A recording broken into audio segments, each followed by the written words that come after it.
everyone, welcome back to our channel Fight for your dreams. So let's fight with me. I am Amandeep. हम cover कर रहे हैं M Laxmikant sir की book का 6th addition, जिसमें हम भारत की राज व्यवस्था को कवर करते हुए संवैधानिक ढांचे को कवर करें, जो कि हमारे मेंस और प्रीलिम्स दोनों के नज़रिए से काफ़ी इम्पॉर्टेंट टॉपिक है। इस टॉपिक के अंदर कम से कम 11 पार्ट है, ठीक है, कम से कम 11 भाग हैं, किसमें? संवैधानिक ढांचे के अंतर्गत, ठीक है। हमने ऐतिहासिक पृष्ठभूमि यानी फर्स्ट टॉपिक को अच्छे से कवर कर लिया है। 1773 से 1947 तक को कवर कर लिए, पिछले वीडियोस में आप देख सकते हैं। आज हम कवर करेंगे भारतीय संविधान सभा को, ठीक है। भारतीय संविधान सभा का निर्माण कैसे हुआ, किसके द्वारा किया गया, क्यों किया गया, ठीक है। इस वीडियो का PDF फाइल आप हमारे टेलीग्राम चैनल से ले सकते हैं, जिसका लिंक मैंने पिन कमेंट में दे दिया है। ओके, स्टार्ट करते हैं। संविधान सभा का निर्माण। अभी संविधान सभा की मांग काफ़ी लंबे समय से उठ रही थी। 1929 के समय से ही इस मांग को उठाया जा रहा था कि भारतीय अपने संविधान का निर्माण खुद करेंगे, उसके लिए संविधान सभा होगी। लेकिन आधिकारिक रूप से आकर किसने बोला? 1934 के अंदर, 1934 के अंदर M.N. रॉय जी के द्वारा कहा गया कि भारत के लिए, भारत के संविधान को निर्मित करने के लिए एक सभा होगी, ठीक है। जो M.N. रॉय थे वो वामपंथ आंदोलन के प्रखर नेता थे, ठीक है। 1934 में सबसे पहले किसने? M.N. रॉय ने अपनी बात रखी, ठीक है। M.N. रॉय ने अपनी बात रखी कि भारतीय संविधान सभा का गठन किया जाए। फिर 1935 में कांग्रेस ने ऑफिशियली तौर पर कहा कि भारतीय संविधान को निर्मित करने के लिए एक संविधान सभा होनी चाहिए। तो 1935 के अंदर तो राष्ट्रीय कांग्रेस ने पहली बार भारत के संविधान के निर्माण के लिए आधिकारिक रूप से संविधान सभा के गठन की मांग की कि आप संविधान सभा का गठन कर दीजिए, अब भारतीय संविधान के निर्माण करने का समय आ गया है। तो इसी बात को उठाते हुए 1938 में पंडित जवाहरलाल नेहरू ने कह दिया कि संविधान सभा तो बनेगी, लेकिन बनेगी कैसे, उसका ढांचा कैसे होगा, किस तरीके के नेता उसके अंदर बैठेंगे, किस तरह के लोग संविधान सभा के अंदर बैठेंगे। उन्होंने कहा कि संविधान सभा के अंदर वही सदस्य बैठेंगे जिनको भारतीय जनता द्वारा चुना जाएगा, वयस्क मताधिकार के द्वारा। ये नेहरू जी ने कहा गया था, हालांकि ऐसा हुआ नहीं, लेकिन फिर भी जनता द्वारा चुने गए प्रतिनिधियों के द्वारा चुनकर ही भेजा गया था लोगों को, ठीक है। वहां पर ये बात हम देखेंगे ही, ठीक है। सबसे पहले 1934 में M.N. रॉय ने मांग रखी थी। उसके बाद में 1935 में कांग्रेस ने ऑफिशियली इस बात की अनाउंसमेंट कर दी थी। 1938 में पंडित जवाहरलाल नेहरू, हमारे प्रथम प्रधानमंत्री जी, ने इस बात की घोषणा की कि भारतीय संविधान का निर्माण खुद भारतीय करेंगे, ठीक है, और सभा का निर्माण भारतीयों के द्वारा चुने गए लोगों द्वारा किया जाएगा। तो 1938 में उन्होंने जब मांग की तो ये मांग काफ़ी बड़ी थी, और इस मांग को स्वीकार करते करते 1940 आ गया, ठीक है। 2 साल गुजर गए, 2 साल तक, ठीक है। 2 साल के बाद में ब्रिटिश सरकार ने संवैधानिक तौर पर इस बात को स्वीकार कर लिया, ठीक है, कि इस भारतीयों के लिए एक संविधान होगा, और संविधान को बनाने के लिए जो संविधान सभा होगी उसके अंदर भारतीय ही बैठेंगे, कोई बाहरी लोग आकर नहीं बैठेंगे। तो 1940 आया, तो 1940 के अंदर इस बात को एक्सेप्ट किया गया, जिसे कहा जाता है अगस्त प्रस्ताव, ठीक है, क्लियर है। सन 1942 में ब्रिटिश सरकार के कैबिनेट मंत्री सर स्टैफोर्ड क्रिप्स और ब्रिटिश मंत्रिमंडल के सदस्य एक स्वतंत्र संविधान के निर्माण के लिए ब्रिटिश सरकार से एक प्रारूप प्रस्ताव के साथ भारत आए थे। कैबिनेट मिशन भारत आया था 1942 के अंदर। इस कैबिनेट मिशन के अंतर्गत कहा गया था कि भारत को द्वितीय विश्व युद्ध के बाद में आज़ाद कर दिया जाएगा, ठीक है। क्रिप्स जो प्रस्ताव था उसको मुस्लिम लीग ने अस्वीकार कर दिया था, क्योंकि क्रिप्स प्रस्ताव में कहा गया था कि भारतीय संविधान का निर्माण भारत करेंगे, इस बात का जिक्र किया गया था, लेकिन पाकिस्तान की कोई बात नहीं थी। क्रिप्स मिशन ने यह भी कहा गया था कि जब तक हम भारत को आज़ाद नहीं कर देते हैं तब तक के लिए भारत के अंदर जो सरकार बैठेगी, उत्तरदायी सरकार जो बैठेगी, उसका एक बार हम क्या कर देते हैं, इलेक्शन, चुनाव करवा देते हैं, ठीक है, चुनाव करवा देते हैं, जिससे सेंटर के अंदर एक सरकार बन जाएगी। तो फिर भी मुस्लिम लीग ने एक बात को तो अस्वीकार कर दिया था कि नहीं, भारत के लिए अलग से संविधान सभा होगी तो हमारे लिए भी होनी ही चाहिए।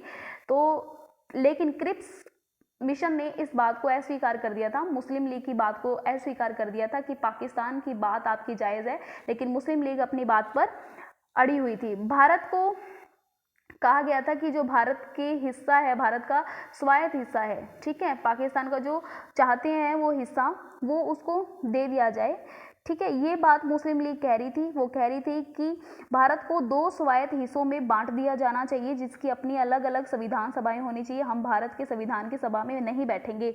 तो फिर क्या हुआ, ब्रिटिश सरकार द्वारा भारत में एक कैबिनेट मिशन को भेजा गया। इस मिशन ने 2 संविधान सभा की मांग को ठुकरा दिया था, लेकिन ऐसी संविधान सभा की बात की गई, इस ऐसी संविधान सभा की बात की गई जिसने मुस्लिम लीग को काफ़ी हद तक संतुष्ट कर दिया था। यानी कि सेंटर के अंदर सरकार बनाने की बात ने क्या कर दिया था, मुस्लिम लीग को चुप करवा दिया था। मुस्लिम लीग चुप हो गई थी, क्योंकि अब मुस्लिम लीग को लगने लगा था कि जब हम सेंटर में आ जाएंगे तो हम अपनी पाकिस्तान की मांग को और ज़ोरों से उठा सकते हैं। इसीलिए मुस्लिम लीग यहाँ पर संतुष्ट हो जाता है। तो ये सब बातें तो थी संविधान सभा के गठन से पहले की। संविधान सभा का जब गठन होता है उस वक्त की बात करते हैं। कैबिनेट मिशन द्वारा सुझाए गए प्रस्तावों के तहत नवंबर 1946 में संविधान सभा का गठन होता है। कब होता है? नवंबर 1946 में।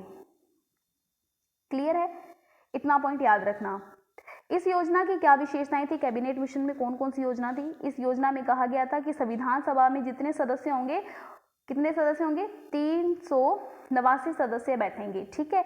389 में से 296 जो होंगे, 389 में से 296 जो होंगे वो तो होंगे ब्रिटिश भारत के, जिस पर ब्रिटिश सरकार का सीधा कब्जा है ना, जिस भारत पर।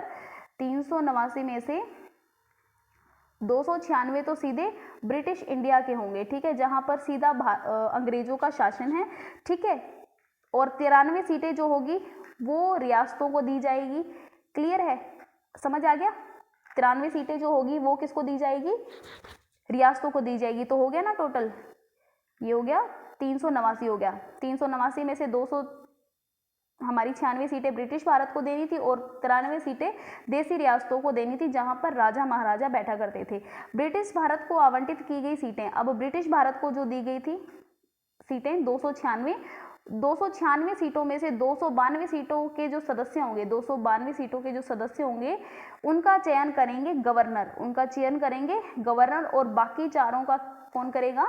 मुख्य आयुक्त चयन करेंगे। कौन करेगा? मुख्य आयुक्त। क्लियर है? 296 जो ब्रिटिश इंडिया की सीटें थी ना, ब्रिटिश इंडिया की जो सीटें थी उसमें से 294 का तो 11 गवर्नर करेंगे चयन, ठीक है, कि उन सीटों पर कौन बैठेगा, कौन आएगा, ठीक है, उनको तो चुनना था गवर्नरों ने, ठीक है। और जो 4 सीटें बची उसको मुख्य आयुक्तों द्वारा चुना जाना था। क्लियर है? ओके, ये सब बातें उस वक्त चल रही थी। हर प्रांत में देसी रियासतों को उसकी जनसंख्या के अनुपात में सीटें आवंटित की गई। सीधी भाषा में कहें तो 10 लाख लोगों पर एक व्यक्ति को सीट दी गई। 10 लाख लोगों पर एक व्यक्ति को इलेक्शन लड़ने के लिए कहा गया। एक ब्रिटिश प्रांत को आवंटित की गई सीटों का निर्धारण 3 प्रमुख समुदायों के बीच जनसंख्या के अनुपात के आधार पर किया जाना था। ये मुस्लिम, सिख थी और सामान्य थी। ये वैसे इतना पॉइंट इंपॉर्टेंट नहीं है, ये सांप्रदायिक बातें हैं जो कि फिर भी कुछ खास वैल्यू नहीं करती है। प्रत्येक समुदाय के प्रतिनिधित्व का चुनाव असेंबली में उस समुदाय के सदस्यों द्वारा किया जाना था। एकल संक्रमणीय मत के माध्यम से समानुपातिक प्रतिनिधित्व तरीके से मतदान किया जाना था। सीधा से कहने की बात है, संविधान सभा में कुल 389 सदस्य थे, जिसमें से प्रांतीय चुनावों में जीते हुए उम्मीदवार भी शामिल थे। प्रांतीय जो हमारे चुनाव हुए थे उसके अंदर जीते हुए उम्मीदवार शामिल थे, ठीक है। और साथ ही देसी रियासतों द्वारा भेजे हुए प्रतिनिधि शामिल थे, ठीक है। देसी रियासतों ने जो अपने प्रतिनिधि भेजे थे वो भी शामिल थे, और साथ में उम्मीदवार जो आए थे चुनकर उनको भी भेजा गया था। प्रांतीय विधायकों द्वारा संविधान सभा के सदस्यों का चयन किया गया था। जो प्रांत के अंदर जो विधायकें बिठाई थी ना हमने प्रांतों के अंदर रूल बनाने के लिए, अगर आपने पिछले वीडियोस देखे ना, प्रांतों के अंदर जो रूल बनाने के लिए हमने जो विधायिका बिठाई थी, ठीक है, उन विधायकों द्वारा संविधान सभा के सदस्यों का चयन करना था। उन विधायकों के द्वारा संविधान सभा के सदस्यों का चयन करना था। इस प्रकार संविधान सभा प्रत्यक्ष रूप से जनता द्वारा निर्वाचित नहीं की गई थी, बल्कि जनता द्वारा चुने हुए प्रतिनिधियों द्वारा चुनी गई थी। यानी कि विधायिका में किसने बिठाए थे सदस्यों को? जनता ने बिठाए थे। कौन सी जनता ने? जिसके पास में कर के आधार पर, शिक्षा के आधार पर, संपत्ति के आधार पर वोट डालने का अधिकार था। ये सब हमने अधिनियम में पढ़ा था। जिसने अधिनियम नहीं पढ़े हैं उसको ये समझ नहीं आएगा, क्यों समझ नहीं आएगा? क्योंकि अधिनियम आपने पढ़े नहीं है, तो आपको कैसे पता चलेगा कि प्रांतीय विधायिका कहाँ से आ गई, कौन सी प्रांतीय विधायकों की बात करें। प्रांतीय विधायिकाएं वो थी जिन्हें रूल करने के लिए बिठाया था, गवर्नर की हेल्प करने के लिए बिठाया हुआ था। ठीक है, 1947 के अधिनियम के अनुसार संप्रभु देशों के गठन का प्रावधान किया गया था। दोनों देशों को अपना अपना संविधान बनाने की छूट दे दी गई थी। ठीक है, तो संविधान सभा के लिए चुनाव हुए थे जुलाई और अगस्त में 1946 में हुए थे। इस चुनाव में भारतीय कांग्रेस को 208 सीटें मिली। कितनी मिली? 208 सीटें। कितने में से? 389 सीटों में से। अब ठीक है, याद रहेगा। ओके, 208 मिली कांग्रेस को और 73 सीटें मिली किसको? मुस्लिम लीग को। और छोटे समुदायों को मिली 15 सीटें। लेकिन जो 93 सीटें देसी रियासतों को दी गई थी ना, वो देसी रियासतों की सीटें भर नहीं पाई थी, क्योंकि देसी रियासतें चाहती थी कि हम अपना अलग से ही संविधान निर्माण करें, हमें कोई सदस्य नहीं भेजना है भारतीय संविधान सभा के अंदर।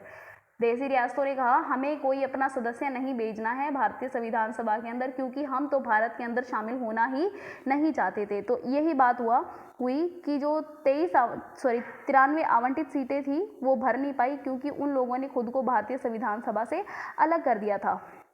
यद्यपि संविधान सभा का चुनाव भारत के वयस्क मताधिकारों के द्वारा नहीं हुआ था, लेकिन प्रत्येक समुदाय हिंदू, मुस्लिम, सिख, पारसी, आंग्ल भारतीय और भारतीय, ईसाई, अनुसूचित जाति, जनजाति, इन सब के प्रतिनिधियों को जरूर जगह मिल गई थी। किन किन को?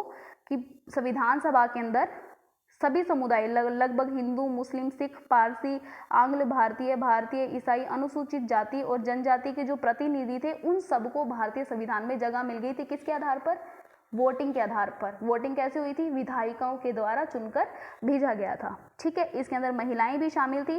बस महात्मा गांधी जी को छोड़ दे, महात्मा गांधी जी के अपवाद को छोड़ दे, तो उस समय भारत की जो बड़ी हस्तियां थी वो सब भारतीय सभा के अंदर शामिल थी। क्लियर है? ये सब बातें थी भारतीय संविधान सभा की। 389 सदस्य थे। ठीक है, सदस्य होने थे, जिसके अंदर 296 ब्रिटिश भारत को दी गई थी, 93 सीटें किसको दी गई थी? है ना, देसी रियासतों को दी गई थी। क्लियर है? आई होप ये पूरा पॉइंट आपको समझ आ गया होगा। ओके, अब देखो, जब ये चुनाव होता है खत्म, उसके बाद में कांग्रेस को लगभग 70% सीटों पर बहुमत प्राप्त हो जाता है, 70% सीटों पर। तो इस संविधान सभा के अंदर लगभग 80% से ज्यादा कौन थे? कांग्रेसी थे। कौन थे? कांग्रेसी थे। ठीक है, क्लियर है? तो इतना पॉइंट मुझे लगता है आपको अच्छे से समझ आ गया होगा। कल हम देखेंगे भारतीय संविधान सभा की कार्यप्रणाली को। ठीक है, क्या क्या उन्होंने काम किए, ठीक है, क्या क्या चेंजेस उन्होंने लाए, वो सब चीज़ों को हम कल कवर करेंगे। वीडियो का पासवर्ड है 2233। ओके, तो मिलते हैं नई वीडियो के साथ में। तब तक के लिए बाय, टेक केयर एंड जय हिंद।